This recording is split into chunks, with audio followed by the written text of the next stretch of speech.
ನಮಸ್ಕಾರ. ಸಾಮಾನ್ಯ ಜ್ಞಾನ ಟಾಪ್ 35 ಪ್ರಶ್ನೋತ್ತರ ಕಾರ್ಯಕ್ರಮಕ್ಕೆ ಸ್ವಾಗತ ಸುಸ್ವಾಗತ. ಈ ಒಂದು ಎಪಿಸೋಡನ್ನು ಸಂಪೂರ್ಣವಾಗಿ ನೋಡಿ, ಇಷ್ಟವಾದಲ್ಲಿ ಲೈಕ್ ಮಾಡಿ, ಶೇರ್ ಮಾಡಿ, ಕಮೆಂಟ್ ಮಾಡಿ.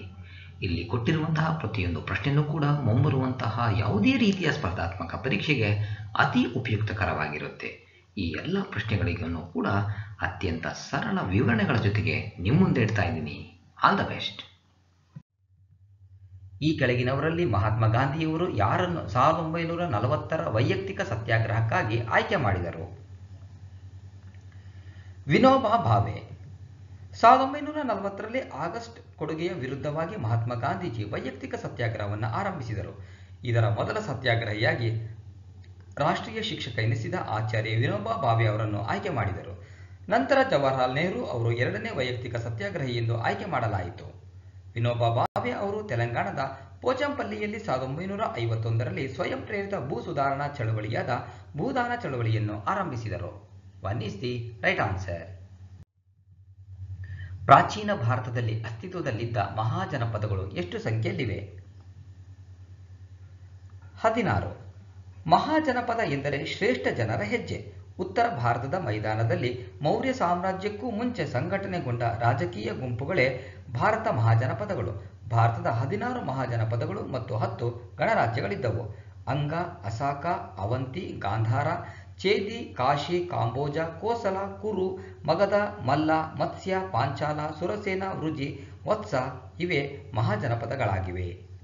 2 ಈಸ್ ದಿ ರೈಟ್ ಆನ್ಸರ್. ವಿಜಯನಗರದ ಯಾವ ದೊರೆಯು ಗಜಬೇಟೆಗಾರ ಎಂಬ ಬಿರುದನ್ನು ಸ್ವೀಕರಿಸಿದ್ದಾನೆ? 2ನೇ ದೇವರಾಯ.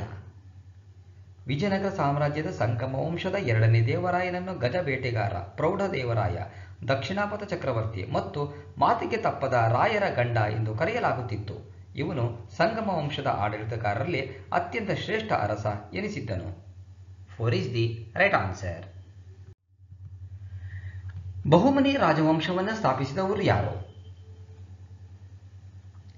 ಅಲ್ಲಾವುದ್ದೀನ್ ಬಹುಮನ್ ಶಾ. 1347ರಲ್ಲಿ ಮಹಮ್ಮದ್ ಬಿನ್ ತುಘಲಕ್ ಅವರ ದಂಡನಾಯಕನಾಗಿದ್ದ ಅಲ್ಲಾವುದ್ದೀನ್ ಹಸನ್ ಗಂಗು ಬಹುಮನ್ ಶಾ ಅವನು ಬಹುಮನಿ ಸಾಮ್ರಾಜ್ಯವನ್ನು ಸ್ಥಾಪಿಸಿದನು. ಇವರ ಮೊದಲ ರಾಜಧಾನಿ ಗುಲ್ಬರ್ಗ ಆಗಿದ್ದು ನಂತರ ಬೀದರ್ ಎರಡನೇ ರಾಜಧಾನಿಯಾಗಿತ್ತು. 1 ಈಸ್ ದಿ ರೈಟ್ ಆನ್ಸರ್. ಭಾರತೀಯ ರಾಷ್ಟ್ರೀಯ ಕಾಂಗ್ರೆಸ್ನ ಯಾವ ಅಧಿವೇಶನದಲ್ಲಿ ವಂದೇ ಮಾತರವನ್ನು ಮೊದಲ ಬಾರಿಗೆ ಹಾಡಲಾಯಿತು? ಕೋಲ್ಕತ್ತಾ ಅಧಿವೇಶನ 1896. ವಂದೇ ಮಾತರಂ ಗೀತೆಯನ್ನು ಬಂಕಿಮಚಂದ್ರ ಚಟರ್ಜಿ ಅವರ ಬಂಗಾಳಿ ಭಾಷೆಯ ಆನಂದಮಠ ಕೃತಿಯಿಂದ ಆಯ್ಕೆ ಮಾಡಿಕೊಳ್ಳಲಾಗಿದೆ. ಈ ಗೀತೆಯನ್ನು ಮೊದಲ ಬಾರಿಗೆ 1896ರಲ್ಲಿ ರೆಹಮತ್ ಉಲ್ಲಾ ಸಯ್ಯಾನಿ ಅಧ್ಯಕ್ಷತೆಯಲ್ಲಿ ನಡೆದ ಕೋಲ್ಕತ್ತಾ ಕಾಂಗ್ರೆಸ್ ಅಧಿವೇಶನದಲ್ಲಿ ರವೀಂದ್ರನಾಥ ಟ್ಯಾಗೋರ್ ಹಾಡಿದರು. 4 ಈಸ್ ದಿ ರೈಟ್ ಆನ್ಸರ್.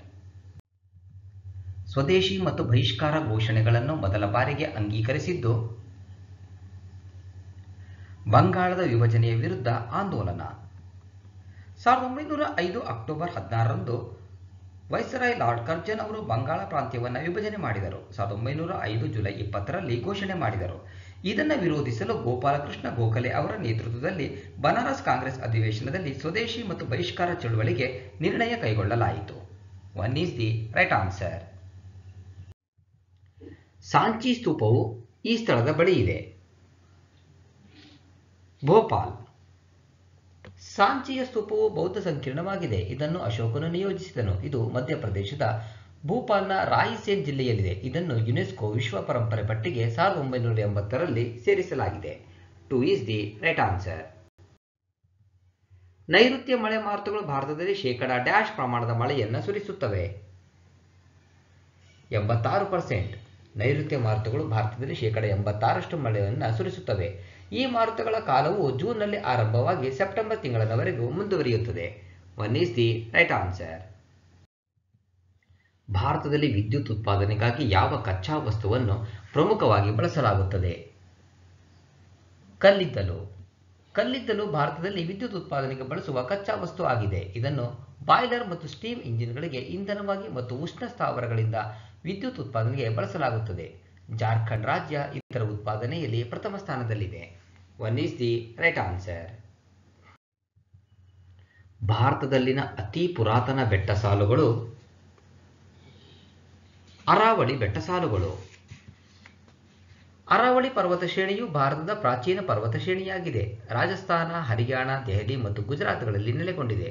ಇದರಲ್ಲಿ ಎತ್ತರದ ಶಿಖರ ಗುರು ಶಿಖರ. 1 is the right answer. ತಲೆಯು ಕತ್ತಿನ ಭಾಗಕ್ಕೆ ಸೇರುವಿಕೆಯ ಜಾಗ ಪಿವೋಟರ್ ಜಾಯಿಂಟ್. ಪಿವೋಟರ್ ಜಾಯಿಂಟ್ ಎಂಬ ಸ್ಥಳದಲ್ಲಿ ಮಾನವನ ತಲೆಯು ಕತ್ತಿನ ಭಾಗಕ್ಕೆ ಸೇರುತ್ತದೆ. ಇದನ್ನು ರೋಟರಿ ಜಾಯಿಂಟ್, ಟ್ರೊಚಾಯ್ಡ್ ಜಾಯಿಂಟ್ ಎಂದು ಕರೆಯಲಾಗುತ್ತದೆ. 2 is the right answer. Ascorbic acid ಅನ್ನು ಸಾಮಾನ್ಯವಾಗಿ ಏನೆಂದು ಕರೆಯುತ್ತಾರೆ? Vitamin C. ಆಸ್ಕಾರ್ಬಿಕ್ ಆಸಿಡ್ ಅಂದರೆ ಆಸ್ಕಾರ್ಬಿಕ್ ಆಮ್ಲವನ್ನು ಜೀವಸತ್ವ ಸಿ ಎಂದು ಕರೆಯುತ್ತಾರೆ. ಇದರ ಕೊರತೆಯಿಂದ ರಕ್ತಹೀನತೆ, ಸ್ಕರ್ವಿ ಕಂಡುಬರುತ್ತದೆ. ಸ್ಕರ್ವಿಯ ಲಕ್ಷಣ ದಂತಮೂಳೆ ಮತ್ತು ಒಸಡುಗಳ ತೊಂದರೆಯ ರೋಗಗಳು.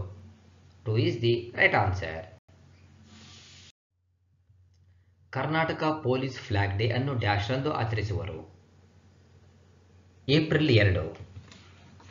ಕರ್ನಾಟಕ ಪೊಲೀಸ್ ಫ್ಲಾಗ್ ಡೇಯನ್ನು ಏಪ್ರಿಲ್ 2ರಂದು ಆಚರಿಸುವರು. 1965 ಏಪ್ರಿಲ್ 2ರಂದು ಕರ್ನಾಟಕ ರಾಜ್ಯ ಪೊಲೀಸ್ ಕಾಯ್ದೆ ಜಾರಿಗೆ ಬಂದ ದಿನವಾಗಿದ್ದು, ಈ ದಿನವನ್ನು ಪೊಲೀಸ್ ಧ್ವಜ ದಿನ ಹಾಗೂ ಪೊಲೀಸ್ ಕಲ್ಯಾಣ ದಿನವನ್ನಾಗಿ ಆಚರಣೆ ಮಾಡಲಾಗುತ್ತದೆ. 2 is the right answer. ನ್ಯಾಯ ವಿಚಾರಣೆ ಇಲ್ಲದೆ ಜನಸಾಮಾನ್ಯರನ್ನು ಕೊಲ್ಲುವುದು ಅಂದರೆ ಮಾಬ್ ಲಿಂಚಿಂಗ್ ಮತ್ತು ಹಿಂಸೆಯ ವಿರುದ್ಧ ಕಾನೂನನ್ನು ಸೂಚಿಸಲು ಕೇಂದ್ರ ಸರ್ಕಾರವು ಉನ್ನತ ಮಟ್ಟದ ಯಾವ ಸಮಿತಿಯನ್ನು ಸೂಚಿಸಿದೆ? ರಾಜೀವ್ ಗೌಬಾ ಸಮಿತಿ. ಜನಸಮೂಹ ಗಲಭೆ ಮತ್ತು ಹಿಂಸಾಚಾರದ ವಿರುದ್ಧ ಕಾನೂನುಗಳನ್ನು ಸೂಚಿಸಲು ಉನ್ನತ ಮಟ್ಟದ ಸಮಿತಿಯನ್ನು ರಾಜೀವ್ ಗೌಬಾ ಅವರ ಅಧ್ಯಕ್ಷತೆಯಲ್ಲಿ ರಚಿಸಲಾಗಿತ್ತು. ಇದು ತನ್ನ ವರದಿಯನ್ನು ಗೃಹ ಸಚಿವಾಲಯಕ್ಕೆ ಸಲ್ಲಿಸಬೇಕಾಗುತ್ತದೆ. 4 is the right answer. Japan ದ್ವೀಪ ಸಮುದಾಯದ ಯಾವ ದ್ವೀಪದಲ್ಲಿ ಹಿರೋಶಿಮಾ ಮತ್ತು ನಾಗಸಾಕಿ ನಗರಗಳಿವೆ? ಹೋನ್ಶು ಮತ್ತು ಕ್ಯೂಶು ಅನುಕ್ರಮವಾಗಿ. ಹಿರೋಶಿಮಾವು ಶಿನ್ಕಾನ್ಸೆನ್ನ ದಕ್ಷಿಣ ಪೂರ್ವದ ಹೊನ್ಶು ದ್ವೀಪದಲ್ಲಿದೆ. ನಾಗಸಾಕಿಯು ಕ್ಯೂಶು ದ್ವೀಪದಲ್ಲಿದ್ದು ಇಲ್ಲಿ ತಲುಪಲು ಬಹಳ ಕಷ್ಟಕರ. 1 is the right answer. ಈ ಕೆಳಗಿನವರಲ್ಲಿ ಯಾರು ಪಟ್ಟದಕಲ್ಲು ಮತ್ತು ಐಹೊಳೆಗಳ ಸುಂದರ ದೇಗುಲಗಳನ್ನು ನಿರ್ಮಿಸಿದರು? ಚಾಲುಕ್ಯರು. ಬಾದಾಮಿಯ ಚಾಲುಕ್ಯರು ಕರ್ನಾಟಕದಲ್ಲಿ ಮೊದಲು ವಿಶಾಲ ಸಾಮ್ರಾಜ್ಯವನ್ನು ಕಟ್ಟಿ ಆಳಿದರು. 1ನೇ ಪುಲಕೇಶಿ ನಿಜವಾದ ಈ ವಂಶದ ಸ್ಥಾಪಕ. ಐಹೊಳೆಯಲ್ಲಿ ಸುಮಾರು 70ಕ್ಕೂ ಹೆಚ್ಚು ದೇವಾಲಯಗಳಿವೆ.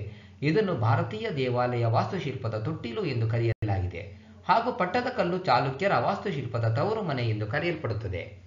1 is the right answer. ಕಲ್ಯಾಣಿ ಚಾಲುಕ್ಯರಲ್ಲಿ ಜಗದೇಕ ಮಲ್ಲ ಬಿರುದು ಪಡೆದವರು? ಜಯಸಿಂಹ 2 ಅಂದರೆ 2ನೇ ಜಯಸಿಂಹ. ಕ್ರಿಸ್ತಶಕ 973ರಲ್ಲಿ ಇಮ್ಮಡಿ ತೈಲಪ್ಪನು ರಾಷ್ಟ್ರಕೂಟರ ಅರಸ ಕರ್ಕನನ್ನು ಸೋಲಿಸಿ ಕಲ್ಯಾಣಿ ಚಾಲುಕ್ಯರ ರಾಜ್ಯ ಸ್ಥಾಪನೆ ಮಾಡಿದನು. ಇಮ್ಮಡಿ ಜಯಸಿಂಹ ಇವನು ಜಯದೇಕ ಮಲ್ಲನೆಂದು ಪ್ರಸಿದ್ಧನಾಗಿದ್ದನು. 1 is the right answer. ಭಾರತದ ಮಿಸೈಲ್ಗಳಲ್ಲಿ ಸೂಪರ್ಸಾನಿಕ್ ಕ್ರೂಸ್ ಮಿಸೈಲ್ ಯಾವುದು?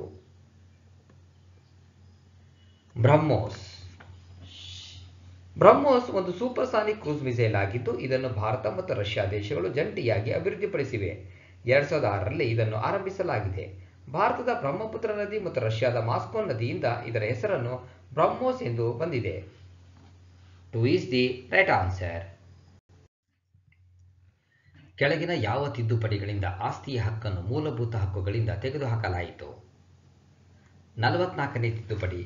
1978ರ 44ನೇ ತಿದ್ದುಪಡಿಯಲ್ಲಿ ಸಂವಿಧಾನವು ಆಸ್ತಿಯ ಹಕ್ಕನ್ನು ಮೂಲಭೂತ ಹಕ್ಕಿನ ಪಟ್ಟಿಯಿಂದ ತೆಗೆದು 300A ವಿಧಿ ಅನ್ವಯ ಕಾನೂನಿನ ಹಕ್ಕನ್ನಾಗಿ ಮಾಡಲಾಯಿತು. 2 is the right answer. ಭಾರತೀಯ ಸಂವಿಧಾನದ 352ನೇ ಅನುಚ್ಛೇದದಡಿ ತುರ್ತು ಪರಿಸ್ಥಿತಿಯು ಘೋಷಿತವಾಗಿದ್ದಾಗ ಈ ಕೆಳಗಿನ ಯಾವುದು ಸರಿಯಲ್ಲ? ಲೋಕಸಭೆಯ ಅವಧಿಯ ವಿಸ್ತರಣೆ.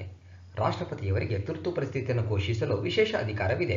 ವಿಧಿ 352ರ ಪ್ರಕಾರ ರಾಷ್ಟ್ರೀಯ ತುರ್ತು ಪರಿಸ್ಥಿತಿ, ವಿಧಿ 356ರ ಪ್ರಕಾರ ರಾಜ್ಯ ತುರ್ತು ಪರಿಸ್ಥಿತಿ, ವಿಧಿ 360ರ ಪ್ರಕಾರ ಹಣಕಾಸು ತುರ್ತು ಪರಿಸ್ಥಿತಿಯನ್ನ ಹೇರಬಹುದು.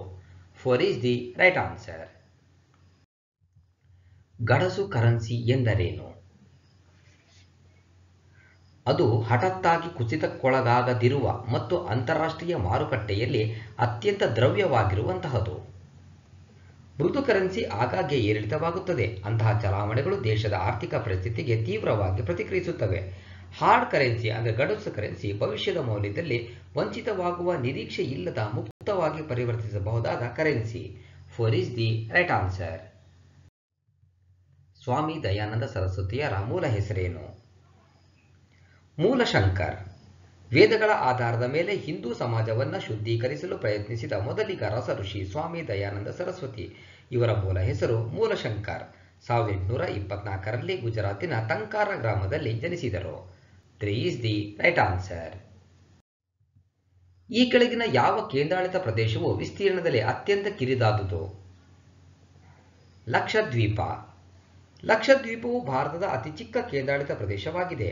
ಇದರ ವಿಸ್ತೀರ್ಣ 32 ಚದರ ಕಿಲೋಮೀಟರ್. ಅಂಡಮಾನ್ ಮತ್ತು ನಿಕೋಬಾರ್ ದ್ವೀಪಗಳು ವಿಸ್ತೀರ್ಣ ದೃಷ್ಟಿಯಿಂದ ಅತಿ ದೊಡ್ಡ ಕೇಂದ್ರಾಡಳಿತ ಪ್ರದೇಶ, 8249 ಚದರ kilometre. 4 is the right answer. ಈ ಕೆಳಗಿನವುಗಳಲ್ಲಿ ಯಾವುದು ಮಿಜೋರಾಂನೊಂದಿಗೆ ಗಡಿಯನ್ನು ಹೊಂದಿಲ್ಲ? ನಾಗಾಲ್ಯಾಂಡ್. ಮಿಜೋರಾಂ ರಾಜ್ಯವು 722 ಕಿಲೋಮೀಟರ್ ಅಂತಾರಾಷ್ಟ್ರೀಯ ಗಡಿ ಉದ್ದ ಹೊಂದಿದ್ದು ಮಯನ್ಮಾರ್ ಮತ್ತು ಬಾಂಗ್ಲಾದೇಶದೊಂದಿಗೆ ಗಡಿ ಹಂಚಿಕೊಂಡಿದೆ. ಭಾರತದಲ್ಲಿ ಮಣಿಪುರ, ಅಸ್ಸಾಂ ಮತ್ತು ತ್ರಿಪುರಾಗಳೊಂದಿಗೆ ಗಡಿ ಹಂಚಿಕೊಂಡಿದೆ. ನಾಗಾಲ್ಯಾಂಡ್ನೊಂದಿಗೆ ಹಂಚಿಕೊಂಡಿಲ್ಲ. 1 is the right answer. ಭಾರತದಲ್ಲಿ ಅತ್ಯಧಿಕವಾಗಿ ಮ್ಯಾಂಗನೀಸ್ ಅನ್ನು ಉತ್ಪಾದಿಸುವ ರಾಜ್ಯ ಈ ಕೆಳಗಿನವುಗಳಲ್ಲಿ ಯಾವುದು? ಒರಿಸ್ಸಾ. ಒರಿಸ್ಸಾ ರಾಜ್ಯವು 37% ಮ್ಯಾಂಗನೀಸ್ ಅದಿರು ಉತ್ಪಾದಿಸಿ ಭಾರತದಲ್ಲಿ ಪ್ರಥಮ ಸ್ಥಾನವನ್ನು ಪಡೆದಿದೆ. ಸಿಲೋಮೆಲಿನ್, ಬ್ರುನೈಟ್, ಹಾಸ್ಮೋನೈಟ್, ಪೈರೋಲುಸೈಟ್ ಇವು ಮ್ಯಾಂಗನೀಸ್ನ ಅದಿರುಗಳು. 4 is the right answer. ಈ ಕೆಳಗಿನ ಯಾವ ನದಿ ಮೇಲೆ ಹಿರಾಕುಡ್ ಅಣೆಕಟ್ಟನ್ನು ನಿರ್ಮಿಸಲಾಗಿದೆ? ಮಹಾನದಿ. ಮಹಾನದಿಯು ಛತ್ತೀಸ್ಗಢ ರಾಜ್ಯದ ರಾಯಾಪುರ ಜಿಲ್ಲೆಯ ಸಿಂಹೋ ಎಂಬಲ್ಲಿ ಉಗಮಿಸುತ್ತದೆ. ಈ ನದಿಗೆ ಹಿರಾಕುಡ್, ತಿಕ್ಕರಪಾರ ಮತ್ತು ನಾರಜು ಅಣೆಕಟ್ಟುಗಳನ್ನು ಕಟ್ಟಲಾಗಿದೆ. 1 is the right answer. ಈ ಕೆಳಗಿನ ಘಟನೆಗಳನ್ನು ಕಾಲಾನುಕ್ರಮಣಿಕೆಯಲ್ಲಿ ಜೋಡಿಸಿ. 1 ಆಗಸ್ಟ್ ಪ್ರಸ್ತಾಪ, 2 ಪುಣೆ ಒಡಂಬಡಿಕೆ, 3ನೇದು ಮೂರನೇ ದುಂಡು ಮೇಜಿನ ಪರಿಷತ್ತು. ಹಾಗಾದರೆ ಸರಿಯಾದ ಉತ್ತರ 2, 3, 1. ಸೆಪ್ಟೆಂಬರ್ 26, 1932ರಂದು ಗಾಂಧೀಜಿ ಮತ್ತು ಅಂಬೇಡ್ಕರ್ ಮಧ್ಯೆ ಪೂನಾ ಒಪ್ಪಂದ ಆಗಿತ್ತು. 1932 ನವೆಂಬರ್ 17ರಿಂದ ಡಿಸೆಂಬರ್ 24ರವರೆಗೆ ಲಂಡನ್ನಲ್ಲಿ ಮೂರನೇ ದುಂಡು ಮೇಜಿನ ಸಮ್ಮೇಳನ. ಸಂವಿಧಾನ ರಚನಾ ಸಭೆ ರಚಿಸಲು ಅವಕಾಶ ಕಲ್ಪಿಸುವುದಾಗಿ 1940 ಆಗಸ್ಟ್ 8ರಂದು ಬ್ರಿಟಿಷ್ ಸರ್ಕಾರದಿಂದ ಒಪ್ಪಿಗೆ. ಅದೇ ಆಗಸ್ಟ್ ಪ್ರಸ್ತಾಪ. So 3 is the right answer. ಈ ಕೆಳಗಿನವರಲ್ಲಿ ಆಲ್ಬರ್ಟ್ ಬಿಲ್ ವಿವಾದಕ್ಕೆ ಸಂಬಂಧಿಸಿದ ವೈಸ್ರಾಯ್ ಯಾರು? Lord Ripon. 1883ರಲ್ಲಿ ಆಲ್ಬರ್ಟ್ ಬಿಲ್ ಮಸೂದೆಯನ್ನು ಲಾರ್ಡ್ ರಿಪ್ಪನ್ ಜಾರಿಗೆ ತಂದನು. ಐರೋಪ್ಯ ಪ್ರಜೆಗಳಿಗೆ ವಿಚಾರಣೆ ಮಾಡುವ ಅಧಿಕಾರ ಭಾರತೀಯ ನ್ಯಾಯಾಧೀಶರಿಗಿರಲಿಲ್ಲ. ವಿಚಾರಣೆಯಿಂದ ಹೊರಗುಳಿದಿದ್ದರು. ಈ ಕಾಯ್ದೆಯು ಭಾರತೀಯ ನ್ಯಾಯಾಧೀಶರಿಗೆ ಯುರೋಪಿಯನ್ನರನ್ನು ವಿಚಾರಣೆ ಮಾಡುವ ಅಧಿಕಾರ ನೀಡಿತು. 3 is the right answer. ಯಾವ ಕ್ರಾಂತಿಕಾರಿಯು ಓರ್ವ ತತ್ವಜ್ಞಾನಿಯಾಗಿ ಬದಲಾದರು? ಅರವಿಂದ ಘೋಷ್. ಅರವಿಂದ ಘೋಷ್ ಬಂಗಾಳದ ಕ್ರಾಂತಿಕಾರಿ. ಇವರ ಕ್ರಾಂತಿಕಾರಿ ಭಾಷಣಗಳಿಂದ 1908ರಲ್ಲಿ ಘೋಷ್ರನ್ನ ಬಂಧಿಸಲಾಯಿತು. ಕೊನೆಗೆ ನ್ಯಾಯಾಲಯದಲ್ಲಿ ಅಪರಾಧ ಮುಕ್ತರಾಗಿ ರಾಜಕೀಯ ಜೀವನದಿಂದ ಮುಕ್ತರಾಗಿ ಯೋಗ ಮತ್ತು ಆಧ್ಯಾತ್ಮಿಕ ಜೀವನದಲ್ಲಿ ತೊಡಗಿ ಪಾಂಡಿಚೇರಿಯಲ್ಲಿ ಅರವಿಂದ ಆಶ್ರಮವನ್ನು ಸ್ಥಾಪಿಸಿದರು. 1 is the right answer. 1922 February 5ರಂದು ನಡೆದ ಚೌರಿ ಚೌರಾ ಘಟನೆ ನಡೆದ ಸ್ಥಳ ಈ ಜಿಲ್ಲೆಯಲ್ಲಿದೆ. ಗೋರಖ್ಪುರ. ಉತ್ತರ ಪ್ರದೇಶದ ಗೋರಖ್ಪುರದಲ್ಲಿ ಚೌರಿ ಚೌರಾ ಒಂದು ಪ್ರದೇಶ. 1922 ಫೆಬ್ರವರಿ 4ರಂದು ಠಾಣೆಯಲ್ಲಿ 22 ಪೊಲೀಸರನ್ನು ಭಾರತೀಯ ಕ್ರಾಂತಿಕಾರರು ಹತ್ಯೆ ಮಾಡಿದರು. ಇದುವೇ ಚೌರಿ ಚೌರಾ ಘಟನೆ. ಈ ಘಟನೆಯಿಂದ ಗಾಂಧೀಜಿ ಅಸಹಕಾರ ಚಳವಳಿಯನ್ನು ಹಿಂತೆಗೆದುಕೊಂಡರು. 2 is the right answer. Dash ಅನ್ನು ಅನೇಕ ವೇಳೆ ಭಾರತದ ಪ್ರಥಮ ಸ್ವಾತಂತ್ರ್ಯ ಸಂಗ್ರಾಮ ಎಂದು ಉಲ್ಲೇಖಿಸಲಾಗುತ್ತದೆ. 1857ರ ದಂಗೆ. 1857ರಲ್ಲಿ ಬ್ರಿಟಿಷ್ ಅಧಿಕಾರದ ವಿರುದ್ಧ ಉತ್ತರ ಮತ್ತು ಮಧ್ಯ ಭಾರತದಲ್ಲಿ ನಡೆದ ಮೊದಲ ಸ್ವಾತಂತ್ರ್ಯ ಸಂಗ್ರಾಮವಾಗಿದೆ. ಇದನ್ನು ಭಾರತದಲ್ಲಿ ವಸಾಹತುಶಾಹಿ ಆಳ್ವಿಕೆಯ ವಿರುದ್ಧ ಮೊದಲ ಬಾರಿಗೆ ಏಕೀಕೃತ ಬಂಡಾಯವೆಂದು ಒಪ್ಪಿಕೊಳ್ಳಲಾಯಿತು. 4 is the right answer. ಈ ಕೆಳಗಿನವರಲ್ಲಿ ಕೆಂಪು ಅಂಗಿ ಚಳುವಳಿಯನ್ನು ಆರಂಭಿಸಿದವರು ಯಾರು? ಖಾನ್ ಅಬ್ದುಲ್ ಗಫಾರ್ ಖಾನ್. ಖಾನ್ ಅಬ್ದುಲ್ ಗಫಾರ್ ಖಾನ್ ಅವರಿಗೆ ಗಡಿನಾಡ ಗಾಂಧಿ ಎನ್ನುವರು. ಇವರನ್ನು ಕೆಂಪು ಅಂಗಿ ಚಳುವಳಿಯನ್ನ ಖುದಾ-ಇ ಖಿದ್ಮತ್ಗಾರ್ ಎಂಬ ಹೆಸರಿನಲ್ಲಿ 1930ರಲ್ಲಿ ಭಾರತೀಯ ರಾಷ್ಟ್ರೀಯ ಕಾಂಗ್ರೆಸ್ನ ಸಹಾಯದಿಂದ ಆರಂಭಿಸಿದರು. ಇವರಿಗೆ 1987ರಲ್ಲಿ ಭಾರತ ರತ್ನ ಪ್ರಶಸ್ತಿಯನ್ನು ನೀಡಲಾಯಿತು. One is the right answer. ಈ ಕೆಳಗಿನವರಲ್ಲಿ ಚಿತ್ತಗಾಂಗ್ ಶಸ್ತ್ರಾಗಾರ ದಾಳಿಯ ಹಿಂದಿದ್ದ ಆಲೋಚನೆಯ ಕೂಸು ಯಾರದ್ದಾಗಿತ್ತು? ಸೂರ್ಯ ಸೇನ್. ಚಿತ್ತಗಾಂಗ್ ನ್ಯಾಷನಲ್ ಸ್ಕೂಲ್ನ ಶಿಕ್ಷಕನಾದ ಸೂರ್ಯ ಸೇನ್ ಮಾಸ್ತರ್ ದಾ ಎಂಬ ಹೆಸರಿನಿಂದ ಕ್ರಾಂತಿಕಾರಿ ತರುಣ ಯುವಕರನ್ನು ಸಂಘಟಿಸಿದನು. 1930ರಲ್ಲಿ 64 ಜನ ಕ್ರಾಂತಿಕಾರರೊಂದಿಗೆ ಚಿತ್ತಗಾಂಗ್ ಬ್ರಿಟಿಷ್ ಸೇನಾ ಶಿಬಿರದ ಮೇಲೆ ದಾಳಿ ಮಾಡಿ ಶಸ್ತ್ರಾಸ್ತ್ರಗಳನ್ನು ಲೂಟಿ ಮಾಡಿದನು. ಕೊನೆಗೆ ಸೆರೆ ಸಿಕ್ಕಿ ಜನವರಿ 12, 1934ರಂದು ಗಲ್ಲಿಗೇರಿಸಲಾಯಿತು. 4 ಈಸ್ ದಿ ರೈಟ್ ಆನ್ಸರ್. 1929ರ ಲಾಹೋರ್ ಕಾಂಗ್ರೆಸ್ ಅಧಿವೇಶನದಲ್ಲಿ ಪೂರ್ಣ ಸ್ವರಾಜ್ಯವನ್ನು ಪಕ್ಷದ ಗುರಿ ಎಂದು 1930ರ ಜನವರಿ 26ನ್ನು ಪೂರ್ಣ ಸ್ವರಾಜ್ಯ ದಿವಸವೆಂದು ಘೋಷಿಸಲಾಯಿತು. ಈ ಅಧಿವೇಶನ ಯಾರ ಅಧ್ಯಕ್ಷತೆಯಲ್ಲಿ ನಡೆಯಿತು? ಜವಾಹರಲಾಲ್ ನೆಹರು. ಜವಾಹರಲಾಲ್ ನೆಹರು ಅಧ್ಯಕ್ಷತೆಯಲ್ಲಿ 1929 ಡಿಸೆಂಬರ್ 19ರಂದು ಲಾಹೋರ್ ಕಾಂಗ್ರೆಸ್ ಅಧಿವೇಶನದಲ್ಲಿ ಪೂರ್ಣ ಸ್ವರಾಜ್ ಸ್ಥಾಪನೆಗೆ ನಿರ್ಣಯಿಸಲಾಯಿತು. 1930 ಜನವರಿ 26ರಂದು ಪೂರ್ಣ ಸ್ವರಾಜ್ ಅನ್ನು ಭಾರತದಾದ್ಯಂತ ಆಚರಿಸಲಾಯಿತು. One is the right answer. ಭಾರತೀಯ ಸಂವಿಧಾನದ ಭಾಗ 2 ಯಾವುದರೊಂದಿಗೆ ವ್ಯವಹರಿಸುತ್ತದೆ? ಪೌರತ್ವ. ಭಾರತೀಯ ಸಂವಿಧಾನದ ಭಾಗ 2 ಪೌರತ್ವದೊಂದಿಗೆ ವ್ಯವಹರಿಸುತ್ತದೆ. ಪ್ರಸ್ತುತ ನಮ್ಮ ಸಂವಿಧಾನವು 25 ಭಾಗ, 450 ವಿಧಿ, 12 ಅನುಸೂಚಿಗಳನ್ನು ಹೊಂದಿದೆ. ಭಾಗ 1 ಒಕ್ಕೂಟ ಮತ್ತು ಕ್ಷೇತ್ರದ ಬಗ್ಗೆ ವಿವರಿಸುತ್ತದೆ. ಭಾಗ 2 ನಾಗರಿಕತ್ವದ ಬಗ್ಗೆ ವಿವರಿಸುತ್ತದೆ. ಭಾಗ 3 ಮೂಲಭೂತ ಹಕ್ಕುಗಳ ಬಗ್ಗೆ ವಿವರಿಸುತ್ತದೆ. One is the right answer. ಇಲ್ಲಿಗೆ 35 ಪ್ರಶ್ನೆಗಳ ಈ ಒಂದು ಎಪಿಸೋಡು ಮುಕ್ತಾಯವಾಗ್ತಾ ಇದೆ. ಸಂಪೂರ್ಣವಾಗಿ ಈ ವಿಡಿಯೋ ನೋಡಿದ್ದಕ್ಕೆ ಮತ್ತೊಮ್ಮೆ ನಿಮಗೆ ಹೃತ್ಪೂರ್ವಕವಾಗಿರುವಂತಹ ಧನ್ಯವಾದಗಳು. All the best. Thank you.